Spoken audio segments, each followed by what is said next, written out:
Good morning, good morning, good morning, good morning, good people. Yeah, you know what it is. Hard worker, scrappy, unfiltered, and sometimes unhinged football content. Hard to explain, but you know it when you see it. Doing it daily our way. I don't know what you're talking about right now. Redraft and Dynasty Fantasy Football, we got you covered. You know their defense is ranked like 31st in the NFL? NFL draft prospects and rookies? Now you know you in the right place for that. Absolutely. All right, then stop saying it. Then we're done. And prop bets with my man Jay Rich. Count that money, man. Now wipe the crust out of your eyes, get you a cup of coffee. It's time to wake your ass up with Ray G. You honestly are making absolutely no sense and you sound silly as hell. Let's get it, GMGP. Good morning, good morning, good morning, good people. It is Wednesday, March 22, 2023. Y'all decided to wake y'all asses up with Ray G. And for that, you know I appreciate you all being in the building. My Wake Up family, the squad in the building. Who we got? Jimbo, Marlon, what's happening with y'all? Rico Stone in the building. Fizzle Dollars on the intro. Hog Butchers, what's happening? Hog Butchers, Tater Wolf, Chris in the building. Dynasty Barry, 7 Goat Rings. Sean M, Nicholas J, Alex C, Main Event, Jeff N, Matt Bruning. We got Devon, Joe, GM, GP. That's right, my girl Nathan, Leo, Scott in the building. Lights out, Andre, Justin. It's gonna be a good show. We ain't gonna play around. Hit that thumbs up button, like the content, engage in the comments. We're gonna be doing a mock, rookie mock 4.0, where we take the mock that we looked at on Monday from Trevor Sikkema over at PFF, and we are going to mock draft, 2-round rookie mock based on the draft capital and landing spots of this mock. Doesn't matter who I like, doesn't matter who you like. How would we react if these were the spots, this was the capital? What do we do? So this is an exercise we do every single draft season just to get us ready. You know, we have no idea if these mocks are accurate or not, but it's a fun exercise to dive into. Jay, how you doing this morning, baby?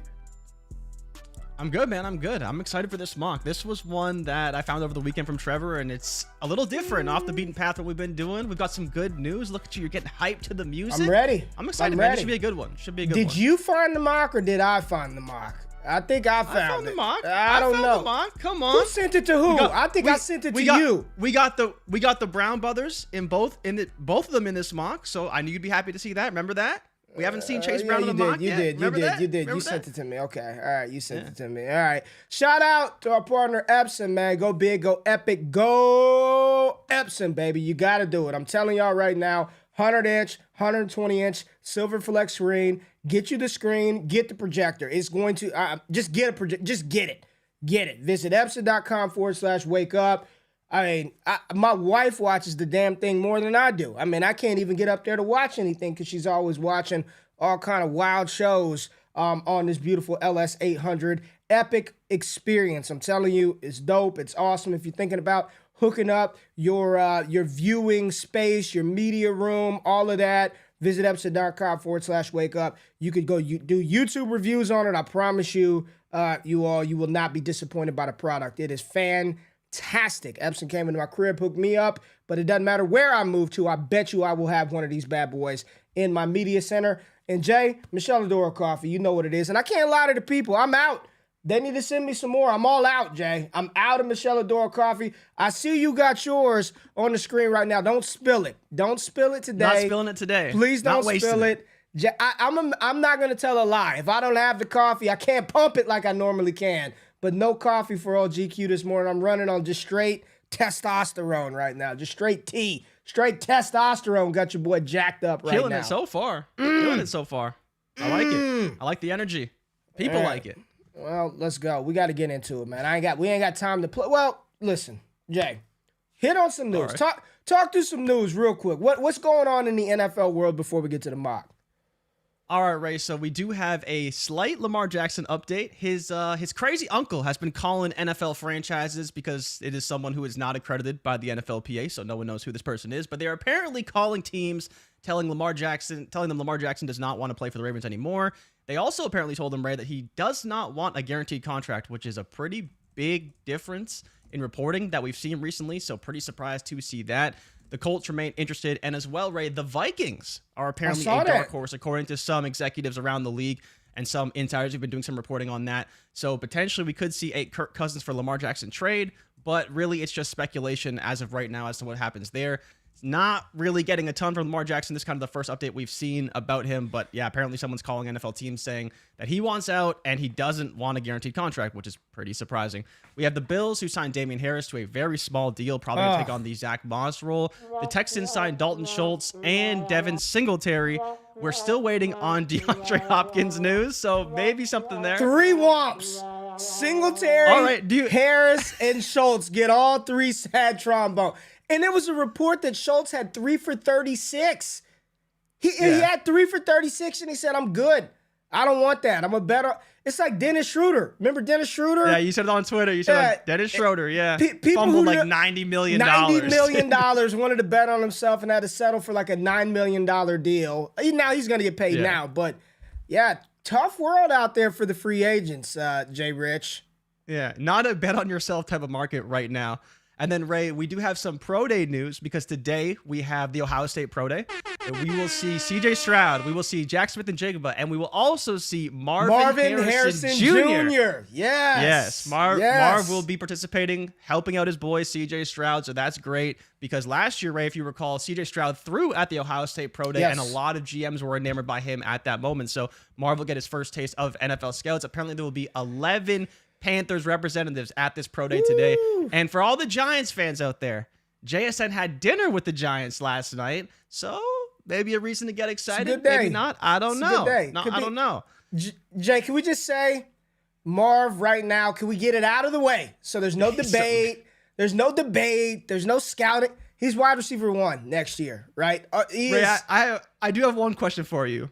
Is there a world where JSN gets downgraded because Marv looks so good? Like, Marv is so much better than him, running routes, catching passes. And people are like, why would I want JSN? Man. Like, he's just some guy who can play in the slot. He's fine, but he's no Marvin Harrison Jr. Yeah. And then as well, Ray, we do have Alabama Pro Day tomorrow and Kentucky Pro Day on Friday. So a pretty loaded couple of days on Pro Days. And Ray, Japan won the World Baseball Classic yesterday. So put some respect on Japan and Shohei Ohtani for getting it done. Getting it done. Closing out the World Baseball Classic. Struck out his teammate. I'm all into baseball. Let's go. Now that my son's actually playing baseball, I'm all into it. Struck out Mike Trout. I mean, let's go. Yeah, and I saw something on Twitter, Ray. Killed me. The only thing stopping Mike Trout from winning anything, his Angels teammates. Because just again yesterday, Shohei Ohtani stopped him from winning anything. And just like in the regular season, his teammates are booty outside of Shohei, of course. How can they? How does the MLB not be able to market that dude, man? Like, I just don't. I don't get it. I don't get it, man. The funniest thing in the world, because you just see these tweets. The biggest game Mike Trout will ever play all season was yesterday, and the season hasn't even started yet. Wow. But it's the truth. They're terrible. They're not going anywhere. As good as Shohei and Mike Trout are, they're going nowhere. Well, let's talk some football. We'll get in there. I know you're ready for baseball, Jay. It's almost your time to shine. It's almost your time to shine. Three swinging strikes has only happened 24 times for Mike Trout in 6,100 plate appearances, and Shohei did that just yesterday. Say that one more time. 3. So Mike Trout has only had 3 swinging strikes in 24 plate appearances, or 24 times in 6,100 plate appearances. Wow. And he just gassed him. He just gassed him fastballs twice. Yeah. Mike Trout couldn't do anything. Then the slider came in. He's like, ooh. Got his knees. I love it, man. I love it. We love sports. Crazy. Not even sports. We love sport here at Destination Devy. But I'll tell you one position that people don't love, Jay, is running back. And before we get into the show, man, I'm telling everybody right now, and it's a question I've posed to our patrons, right? Patreon.com/allgas or Underdog Fantasy. Deposit 10. They match you 10, and you get a free sub to Destination Devy's Discord for the year. Great value there. I mean, just literally, you're almost getting a free. Sell that at Walmart. Well, I mean, think about it. You put in 10, they give you 10, so your 10 is already recouped, and then you get Discord access for free. Like, who wouldn't do that? Like literally, it's no risk bet right there. Talk about the running back value, quarterback value. Well, let's talk real quick about running back, man. You're seeing cats like Damian Harris. Like the most money a running back has gotten in guarantees this year is Devin David Montgomery and Miles David Sanders got $11 million, right? They got $11 million guaranteed, but their annual value is what, like $6 million, $7 million per year, something like that. So Josh Jacobs didn't want to sign the tag, but he's being paid almost $3 million more per year just off of this 1 year season than everybody else. Running back market is screwed, Jay. It is. And I think we were talking about it yesterday, man. The true litmus test of how the NFL is going to, how we need to start reacting to how the NFL values these guys. I was listening to Scott on his Trades in 5 show last night say he's looking at running backs 1 year windows, 1 year, 1 year, 1 year. Josh Larkey and I, when we did a show together, he said 2 year windows. If Jonathan Taylor, who's due for a contract next year, if the Colts don't pay him, or if they just slap the tag on him and the Giants let Barkley walk, you can kiss running back value goodbye. I mean, literally, you could if the Colts don't pay JT next year, which I'll be very interested to see if they do, Jay. Very interested to see if they hand him $15-16 million per year. It's a wrap. Like for the foreseeable future. Breece Hall, don't expect, like, the NFL is telling us how they feel about this position. Like, I'm Dallas, I don't think they're going to pay Pollard after this year. I think they're going to run him into the dirt and let him go.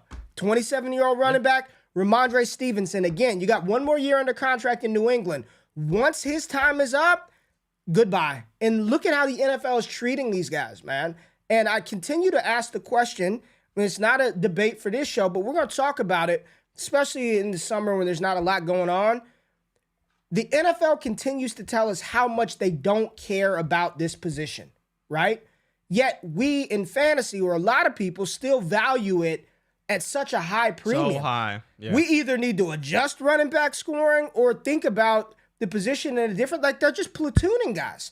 I think you're going to see full-blown committees. And if I'm Bijan Robinson, do you think I really want any team that drafts me to turn around and give me the ball 25 times a game?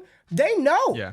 There's no, you ride me into the dirt the way that the NFL is trending now, there's no hope for a second contract, right? If I'm Bijan, it's Austin Eckler's been saying it. Don't give me the ball all the damn time. Like, utilize me in creative ways. I'm getting you 1,600 yards, 20 touchdowns per season. Josh Jacobs has said, I don't want the ball 400 times a year. It's very interesting how we're seeing the NFL treat these guys and how we still value this position on a pedestal for fantasy, Jay. I don't know if it's right or wrong, but I just want to throw it out there, man. Next year, I think is going to be the true litmus test for, I mean, it already kind of started with Saquon and him not getting the bag, right? We got 3, right? We got 3 guys on the tag this year, and it could be something we see almost every year. You know, we could easily see Ramondre on the tag, we could see JT on the tag, and we talked about this in the Discord yesterday. We're going to see that tag price not only get on more players, but it's also going to go down. Once you get Kamara, CMC, Dalvin Cook, Derrick Henry, Nick Chubb, Aaron Jones, all these guys that are paid above the tag and they're off that big contract, it's going to be like no one's paid more than $11 million at running back. It's not going to matter how good you are. The Giants don't want to sign Saquon because he's just not worth it. The reality is that what we've seen in the NFL is running backs do not win championships. In the last 4 years, I don't believe a champion has ever been higher than 20th in rushing in the NFL, which is, again, in the bottom third of the NFL. So that tells you a lot about how they value the running back position and what it ultimately means for a team to win in the NFL. It doesn't really correlate that well. And of course, y'all know everything that we talk about on here is the general caveat. I need to just have it flashing on the screen. Know your league, know your settings, right? Like if it's point per carry and all the, like, yes, they matter 100%. But even though they matter in your league, I still don't think it changes the fact of how we should be valuing them for our rosters. You get what I'm saying? Yeah. Listen to the wordplay there. Like, they may matter for your league, but or they may be valuable for that league, right? Based on those settings. But the position in itself is still not very valuable to the NFL. So how you should operate with said asset on your team, you got to think about what you want to do. Do you really just want to go out and pay 3 firsts for a running back, knowing that in a couple of years they're probably obsolete? I think you need to, Scott talked about it last night, year by year game. And if you have a stud like a Taylor or a McCaffrey or a Breece, you just ride him into the dirt. F it. Because the thing is, you'll never get the value for him that you want after year 2. Whatever they're worth and the production they're giving you, you're probably never getting that in trade value. So it's almost like the better bet is to draft them high in rookie drafts and just ride them, right? I'm not going out there and trading for Kenneth Walker or giving you multiple first-round picks for Tony Pollard or Ramondre Stevenson. If I have them, great. If not, I could find somebody else. And you just have to be mindful of all of that. But neither here nor there. Another philosophical conversation for another day. Y'all know me. I'm just asking, baby. I'm just asking the damn question. But, Jay, let's get into this mock. And we got it all pulled up right here. Jay, you know I like to color code everything. That's how I learned in school. I just had sticky notes with different colors and tabs, different fucking colored pens. It's just how I learned. Big highlighter guy, it looks like. Dude, you should see the collection of highlighters I have in the closet right here. But this is Trevor Sikkema, landing spot, draft capital, positional rank right here. We got sleeper pulled up. I could have dual screened this. Jay, I'm giving you the one-on-one. So based on the mock, and you can see there's Bijan down there, 126 to the Cowboys. You got some Jahmyr Gibbs, 234 to the Arizona Cardinals. Jay, you are on the clock. How about them Cowboys, Ray? How you taking 101? Give me Bijan Robinson. Yeah, Give me Bijan. yeah. It's easy. Even on an offense that is Super supposed flex. to run more. Oh, this is wrong Tony title. Pollard there. It is super flex. It was wrong It title. is super flex. So that's okay. It's okay. The people will know. We say we're going to do a one quarterback league, and we never do. We'll get there. Don't worry. April, We'll get there. right before the draft, we'll get there. We'll get But yeah, there. even with all these landing spots, CJ Stroud going 1, Bryce 2, A. Rich 4, Levis, I believe, was 7. Even still, this is just too good of a landing spot. Dallas would treat this man like the king that he is, and he would get all the work, replacing Zeke, and look much better doing so. Give me Bijan Robinson here. Yeah, I mean, Bijan to Dallas. So the more I think about it, the more excited I get as a Cowboys fan, especially with the acquisitions that they've made. But here I am at the 102 spot, Jay, and nothing has changed for me in fantasy football. I will draft him as QB1. Anthony Richardson at 1-4 to the Indianapolis Colts. Sign me up here at 102 in Superflex.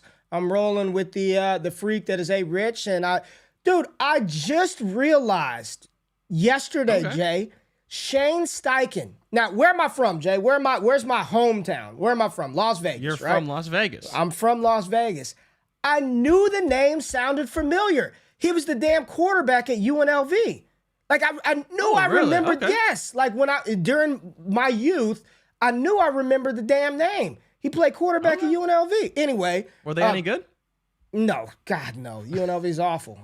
So he's a better coach than he is a quarterback. That's good to know. Yeah. And I'm with you. I think with Steichen, we saw what he did with Jalen Hurts, and I think you could make some parallels there. Not to say that it's a direct parallel, but there is some hope that he can take a running quarterback and turn him into a great passing quarterback. So I do like that pick. I'll be taking CJ Stroud here. I've maintained that CJ Stroud is my quarterback over Bryce Young, especially when you talk about him going to Carolina versus Houston. Houston's made some good moves. I like some of the moves they've made, but they're not really ones that really move the needle for me. I'd rather trust in Frank Reich and that staff, even with what I view as a bit of a depleted draft capital over the next few years because of everything they gave up to get this number 1 pick. But I still do like Stroud long term. I think he'll be a great quarterback in the NFL. I like the pick. I'm not going to argue any of the quarterbacks.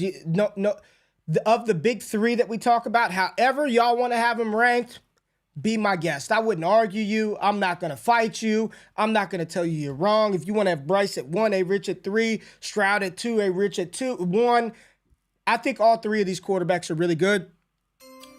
At 104, I am taking Mr. Bryce Young. I don't care about his size. I don't care about the height, any of that stuff. I think he's going to be a fantastic quarterback. Seen him do it enough. Go look at the last-minute drive versus Auburn in 2021 when he started at his own 2-yard line and drove them the length of the field in under a minute and a half, and that's all you need to know. Ice water in his veins. BY, Bryce Young, 104. Come get it. Now you are at the pivot point, Jay, and Bryce Young, per Sikkema's mock, did go number 2 overall to the Houston Texans. Jay, you're up here at the 105. Where are you going?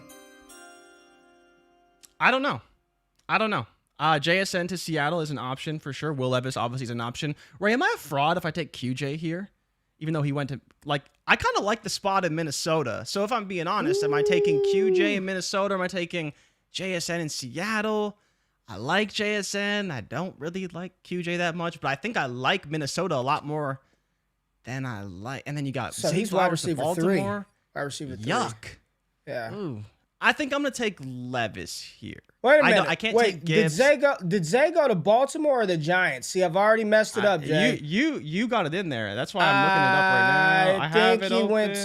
I think he went to Baltimore. Who did the Giants get? Go. Did I mess it up already? Who did he go? It looks like you did because I did. Is Zay down here? I'll pull it up because you don't have the mock pulled up. You don't have it pulled up. I have it pulled up right here. No, I do have it up.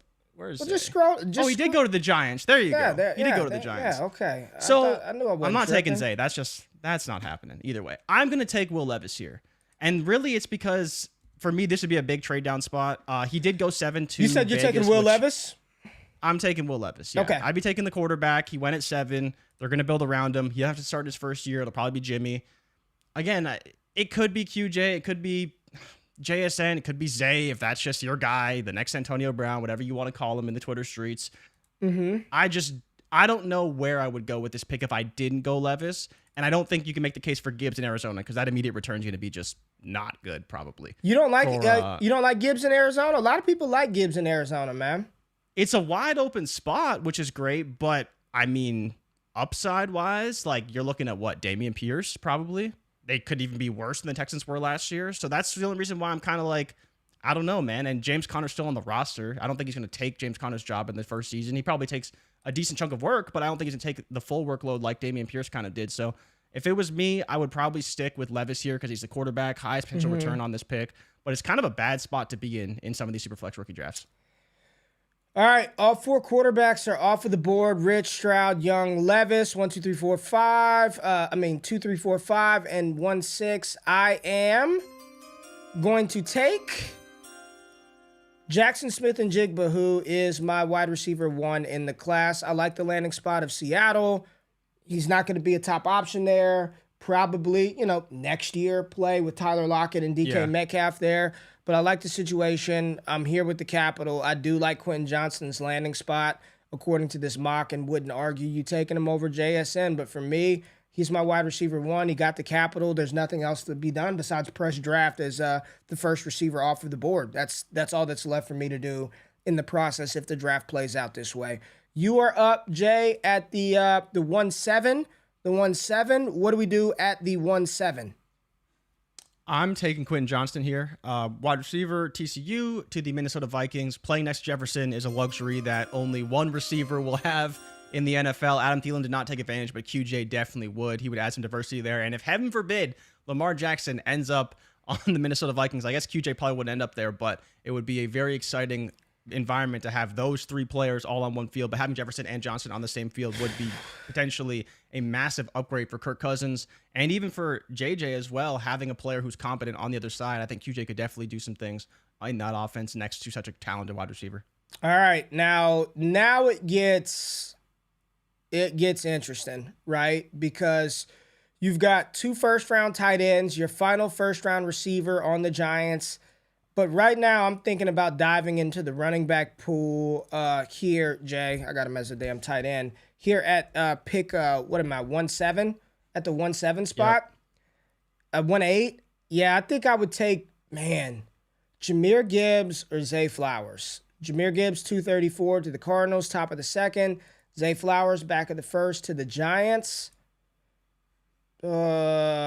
Arizona is so bad. And James Conner, I think I'm going to go. I think I'm going to go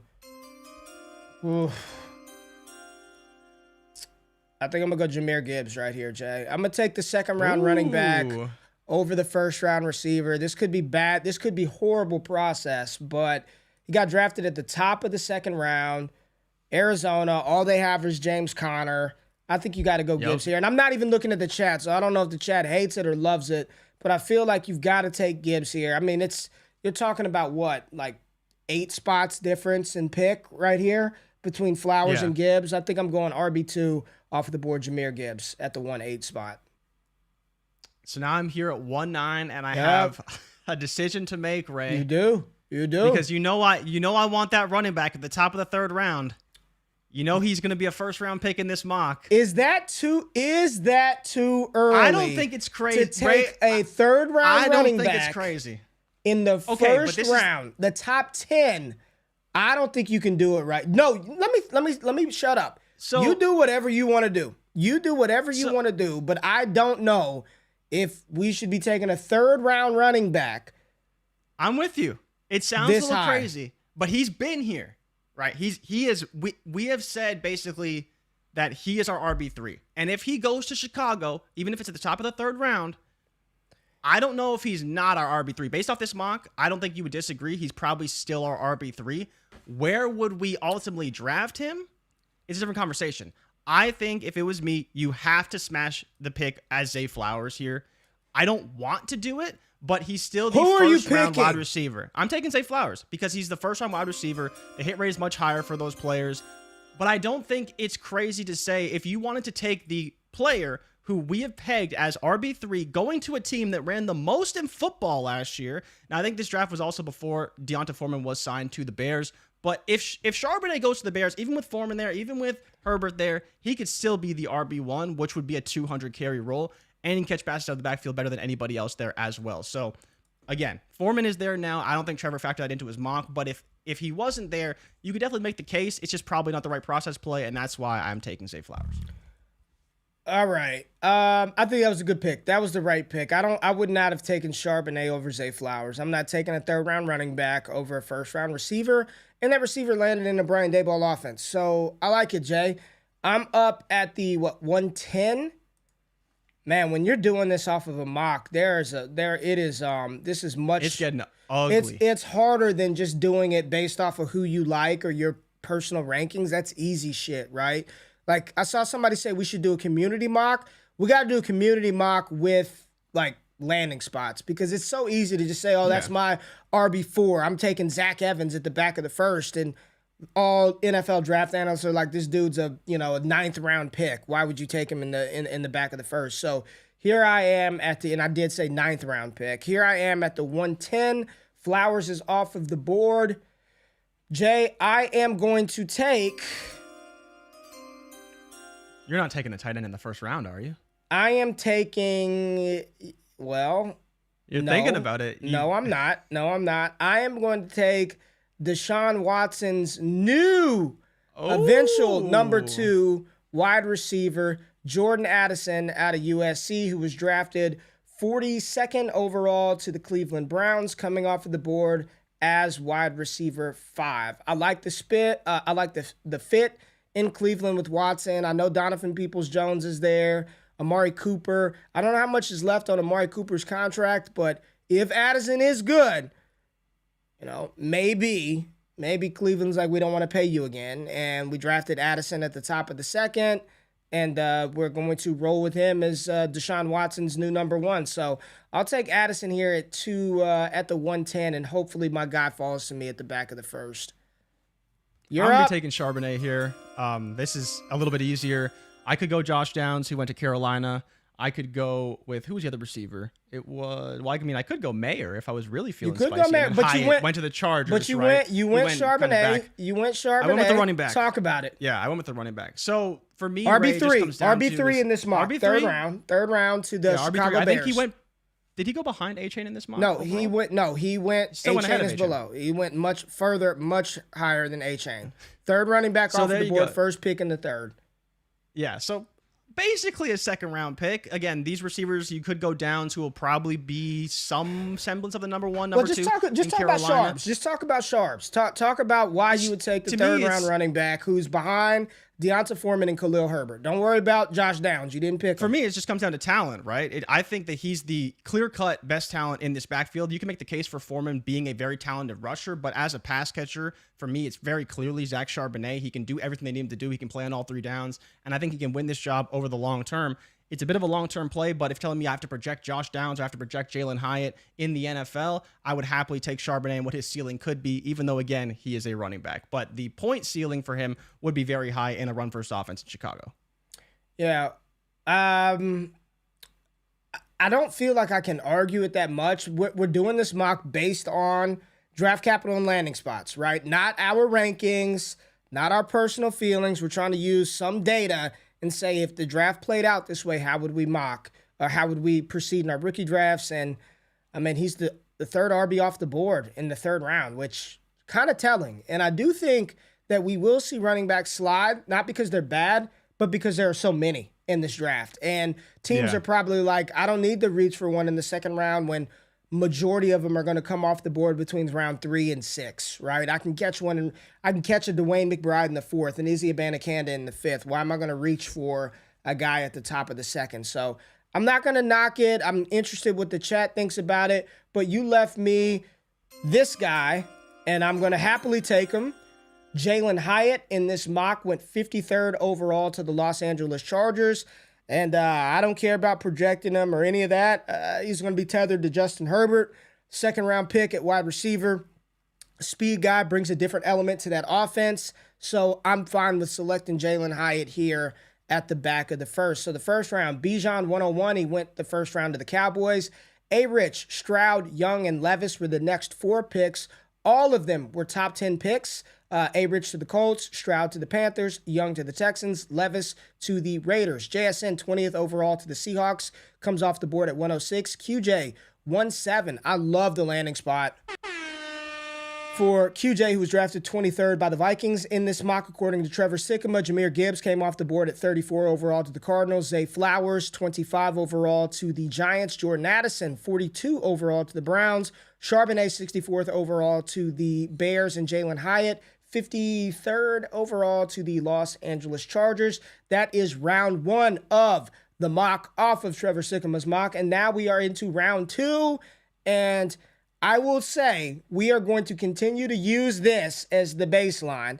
But if you want to get a little freaky and just say they're a 4th round pick or later and you want to take a shot on a guy, I'll let you do it because we'll see how this plays out. So let's go, Jay. You are at the top of the top of the second.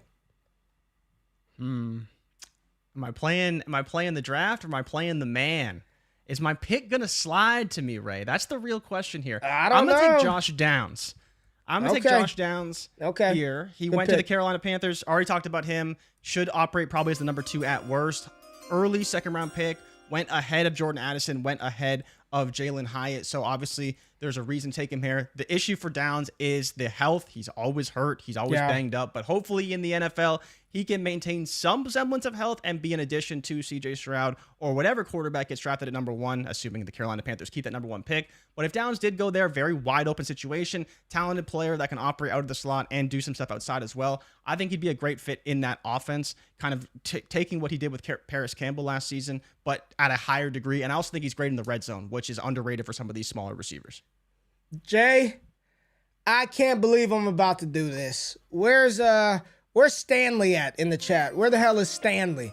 Where's my boy Stanley? Stanley, get your ass up here. Where's Stanley at? I can't believe I'm going to do this, Jay. But here at the 202 spot, I am going to dive into the quarterback pool, and I am going to select Hendon Hooker, Jay. I didn't think you'd do it. I'm going to select Hendon Hooker, who was drafted at 255, so he was a mid to, closer to late second-round pick. But I love the spot in Detroit, and I love the fact that Hendon Hooker will not be asked to play right away, right? He's not going to be asked to play from day one. You got Jared Goff under contract. He performed very well last year. And what's interesting is most people say Hendon Hooker's a system quarterback. Well, so is Jared Goff. So it should roll right into Ben Johnson's system. A-okay. But if he gets this type of capital by the Lions, I'm looking at Tank Dell. Do I really want Tank Dell over what Hooker could be? I can make a case for Spears, A-Chain, Chase Brown. I'm going to take Hendon Hooker here, Jay. I didn't expect myself doing it, but I'm going to take Hendon Hooker here at the 2-2 spot. That was the right pick. That was the pick I wanted at 2-1. I just wasn't sure if you'd actually take him, but you absolutely nailed the analysis. Playing in Detroit, this is the landing spot we've pegged for a long time for a quarterback. If Hooker went there, I would happily take him even back at the first. I wouldn't hesitate to do it because you're going to want shares of him if he goes in the second round. A lot of people have talked about him just passing the process at every turn. But I will be taking Dalton Kincaid here at the 203, 31st overall to the Kansas City Chiefs. I believe he was the second tight end off the board. He's going to be the Travis Kelce replacement, Ray. He's got to be. Next year, maybe, if we're lucky, both Kelce brothers just retire. But Dalton Kincaid, pass-catching tight end out of Utah. Darnell Washington was drafted ahead of him. Was there any tight ends ahead of him? Nope. Darnell was tight end 1. At 28. He's tight end 1. Kincaid went 31st, first-round pick to the Chiefs. The Chiefs love to work with those tight ends. He could operate in that kind of move tight end role next to Kelce, learn from Kelce. I think you'd want to have a share of Dalton Kincaid, even at the 203. And to be honest, like the reality is for me, Ray, this is a trade down spot. This is a spot where everyone on the board right now is basically a 3rd-round pick unless you're a tight end. And even the landing spots aren't great. Like, I know Trevor put Tajay Spears to Houston, but now we have another running back signing there. So you'd be taking on Dameon Pierce and Devin Singletary. So there's just a lot of unknown beyond this kind of pick here. So for me, I would be taking Kincaid. People are saying over Mayer, and yes, I would take him over Michael Mayer pretty easily for me. I don't hate it at all. It's just in we're doing this basically a standard PPR mock. We're not getting too crazy. We're not putting 175. I don't want to change the rules and make it 2-point tight end premium. But I think I would have liked. I like the spot of Washington in Cincinnati with no tight end there. There's no tight end there. Yeah. None. And he's probably going to be on the field 100% of the time because when it is a running down situation, he can operate as a very good run blocker. And then his ability to be on the field in passing situations. You got an efficient quarterback who's going to throw the ball 650 times a year. I like Washington's. Kincaid's spot sounds better, but Kelce ain't going. When is Kelce going to stop? Like, when he didn't show any signs of slowing down. So I'm not worried about that as much because he could still operate as the number 2 in that offense. He has the better quarterback, and he doesn't have to compete with targets with Jamar Chase, Tyler Boyd, and T. Higgins, right? Yes, Mahomes is better than Burrow, but that's, come on, man. I got to make my point here, Ray. You're screeching. There's only 3 spots difference, but in terms of target competition, I think there's a reason to like Washington on the Bengals, but those guys aren't going anywhere either. Whereas on the Chiefs, there's not really anybody there outside of Kelce. Kelce's great. I'm not trying to say he's not, but there is definitely room for another option there. And if Kincaid can fill that role, it'd be very good. All right, I'm here at the where am I at the 2-4 spot? Jay, if this is how it played out, I think I would do it. I know. There's no one really that I know we're talking about competition in Houston, but I'd take Tajay Spears right here. I'd take Tajay Spears to Houston. He was selected, 73rd overall, 3rd-round pick, RB4 off of the board. I want everybody to understand that he's RB4 off of the board. I think in a regular PPR league, no tight end premium. If it were tight end premium, Darnell Washington would have been the pick, but it's not. I just like him a little. Michael Wilson, I like him, but Tennessee, yuck. Tank Dell in New Orleans. Nope. No. You're up. All right, it's getting dirty. You're up. So for me here, Ray, I'd have to take the next running back on my board, even if he's a 4th-round pick. I'm not making the same mistake I made with Tyler Algier last year. I'm taking Kendre Miller here. Kendre Miller, even though he wasn't drafted in this mock, I think he's the most talented running back left on the board. You could go Chase Brown if you wanted to. I'm going to hope that Kendre is an early 4th-round pick, gets a good landing spot because there just isn't a ton of options here. If Chase did go to the Bills, now he has to compete with even more guys. Again, another issue for a lot of these running backs. And it sucks because Trevor did this mock and then a bunch of things changed as regards to how things go. But again, we're reacting to the new news. And I think that if we're taking another running back, Kendre would probably be my pick here. Because honestly, there's not really anybody else worth taking. Even at wide receiver, there's just not a lot of upside. I'd probably be taking a running back here, even if he was a 4th-round pick. If he got a good landing spot, I wouldn't hesitate to do that. All right, I am up at the 2-6 spot, and it's as tempting as it may seem to take a tight end right here, especially Darnell Washington, who went to Cincinnati. I'm still not going to do it, Jay. Like I'm not doing it. Like in a regular PPR league, I'm not taking a tight end before the back of the second. So I am going to select running back Devon Achane, who lands on the Tampa Bay Buccaneers. I'm taking Achane over Chase Brown. Achane, quite the fall for a player that we all, at least in the Destination Devy community, we love us some Devon Achane. Love Devon Achane. Reality is not an every down back. Doesn't have the size. Got it. But in Tampa Bay, no Leonard Fournette. I'm not overly concerned about Rachaad White. I'm really not. He wasn't efficient as a rusher last year. The team is probably going to be not very good, so there should be some opportunity for him to have some explosive plays.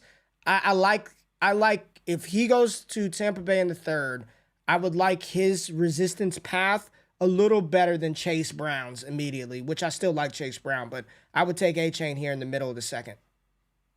Yeah, and I'm with you. I'm curious kind of how that touch work would shake out, because I feel like they both do things similarly well, right? Like Rachaad White's still a good receiving back, but so is Achane, and I'm curious how that would ultimately break down. But I will be taking Chase Brown here on Buffalo. Obviously, great offense. If you're taking a shot on a running back, it's hard not to like Chase Brown. He was drafted late third, so it is a pretty good spot for him. And again, he's fighting for touches with Damian Harris, who I think he can easily beat out.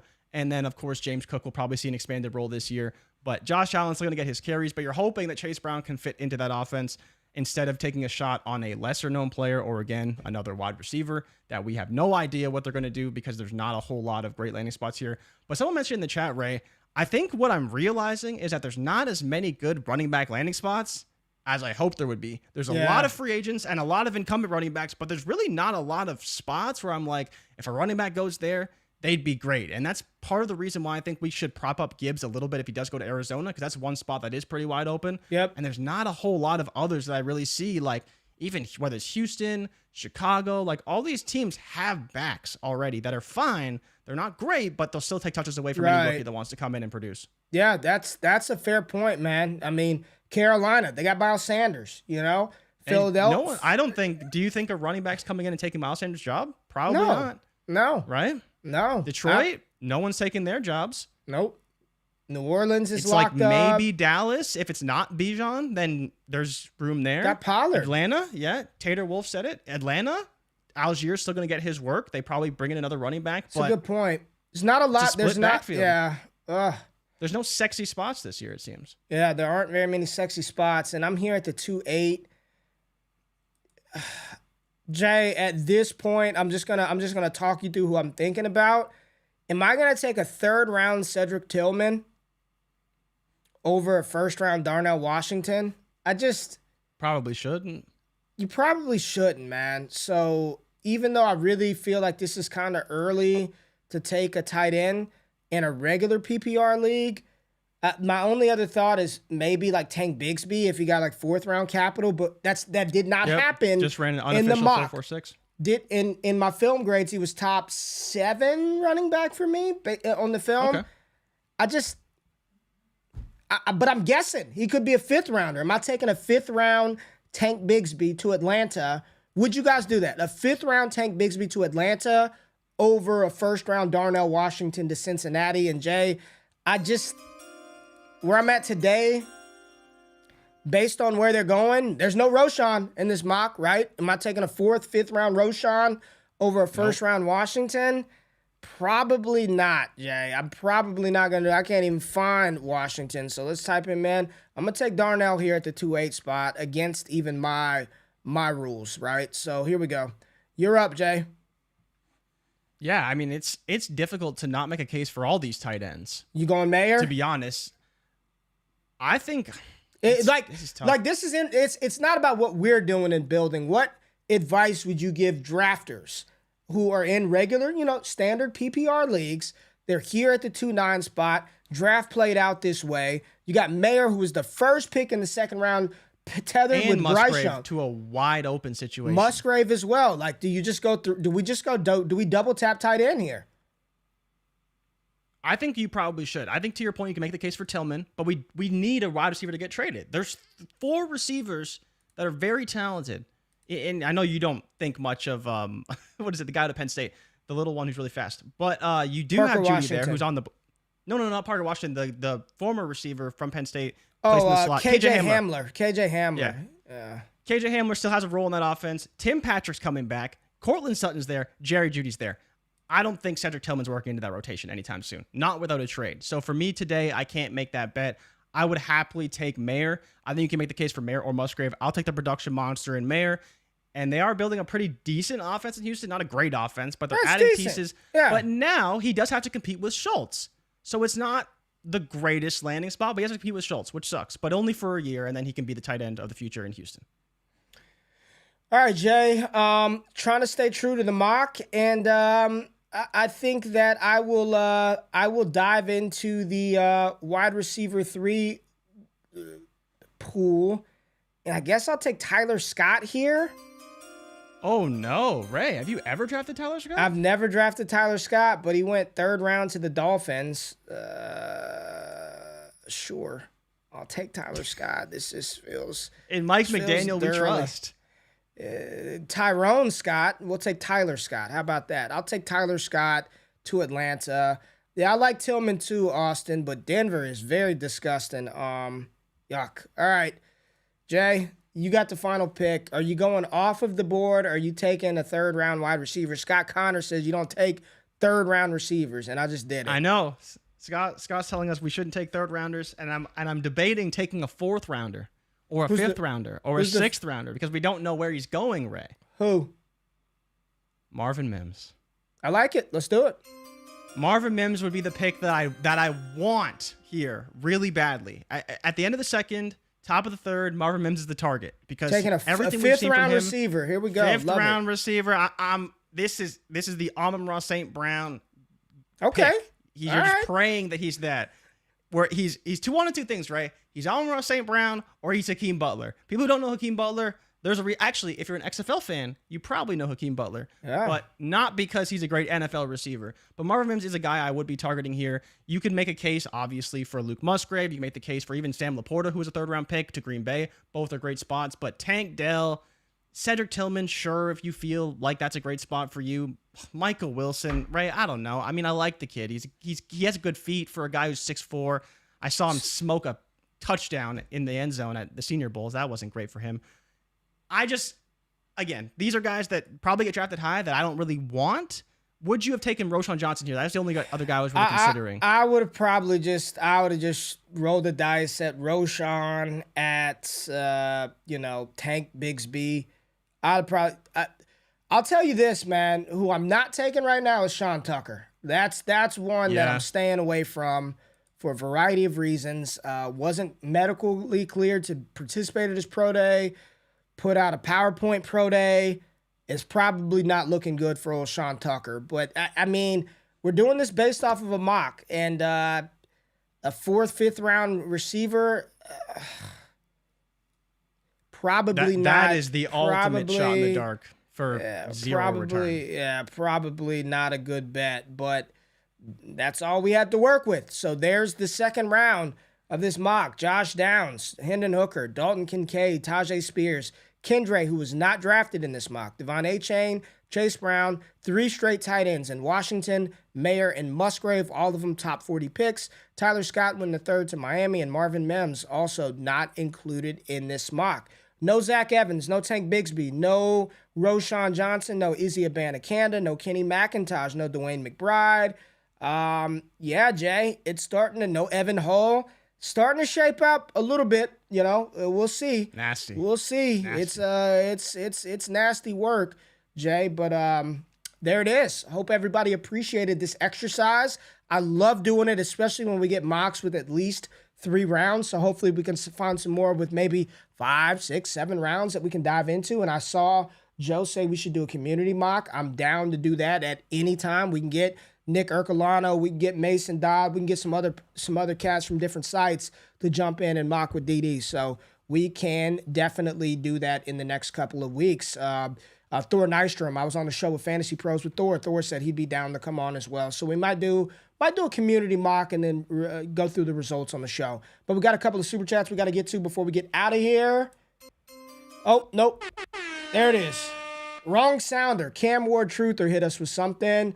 12-team Superflex best ball, 101, and Dak or T-Law in 104. And what will Jordan Love's value tier be if A-Rod is gone? Went away. If A. Rodgers is gone, he's the undisputed starter in Green Bay. Would Love be worth a first rounder in Superflex? Scott talked about this last night on Dynasty Trades in 5. If I've got an opportunity to get the 101 in Dak Prescott or Trevor Lawrence in the 104, I'm taking the 101 in Dak. I'm taking the 101 in Dak in best ball.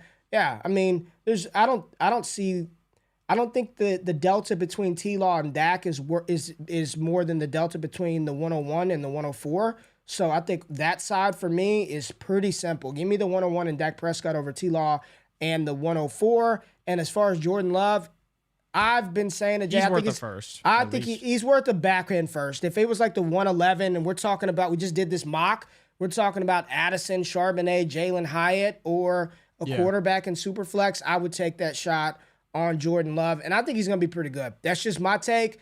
I think he's going to be better than people think he's going to be. He's not a deer in the headlights rookie. I think he's going to be a little better than people think. So hopefully that helped your question, Cam Ward Truther.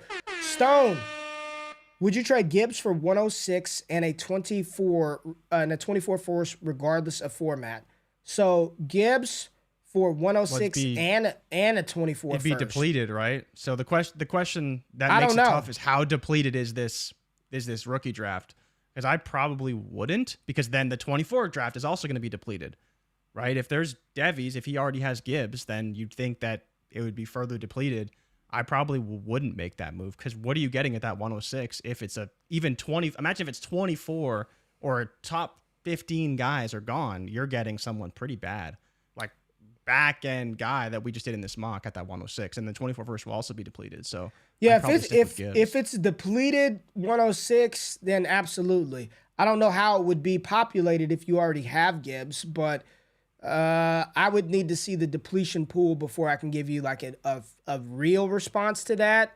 But if that pool had Chase Brown, Kendre Miller, Tajay Spears, who would probably be available, if it had Zay Flowers, who could be available, maybe. Jalen Hyatt's probably available. Jalen Hyatt, Marvin Mims, all the tight ends not named Mayer. Rich, maybe, right? Probably not. He's probably rostered. Maybe, but I'd need to see the depletion pool before I gave you like a real answer. So, all right, y'all, I got to get out of here. It's been a good week. It's been fun. We got all types of dope stuff with brand new data, numbers, analytic podcast dropped on our channel. Who's Next? That dropped on Tuesday, right, Jay? That was yesterday. Yep. Jordan Backus, who's been with Destination Devi from literally day one. He directs our analytics, director of analytics at DD. So any numbers I spew out or data, it came from him. He's got a brand new show on the Destination Devi radio feed. It's quick hitting, just straight analytical process and information, all focused on Devi. So it's a like 15, 20-minute show. Check that out. We got the Overreaction podcast with Chase and Cody. We got Destination Dynasty with Scott. Off the Line Fantasy on Thursday. 4D Chess with Mike and Adam on Friday. America's Game on Saturday. We got a lot of stuff cooking. I will be dropping another Underdog Best Ball video tomorrow. We'll premiere that probably at noon tomorrow, drafting from a different slot, talking through the processes, how to take down and win some of these millions. Go to Wake Up, Epson.com/Wake Up. I know Chris asked about that. Make sure the link is in the description of the video. I think it should be there. And y'all have a wonderful freaking week. Y'all have a good one. Be great. Be blessed. I'll see y'all bright and early on Monday. We out of this thing. Peace. Before y'all close off of the video, I just want to say thank you for checking out the content on Destination Devi. Really appreciate every single view that we get. And the only thing that I ask is that you hit the thumbs up button, like the content, subscribe to the channel, and if you can, comment below for the algorithm. Really helps the channel grow. Now, if you want more exclusive access to me and the entire Destination Devi team, Patreon.com/allgas gives you that access. Now, if your money's a little funny, we do have free content for you. Make sure you subscribe to the All Gas newsletter. There's a link in the description of this video below. And subscribe to the Destination Devi podcast radio feed, where we got all types of shows hitting airwaves every single week. Now, I'm about to let y'all into my home right now so you can see my setup in my media room. You are watching this on my brand new Epson EpiqVision Ultra LS800 projector.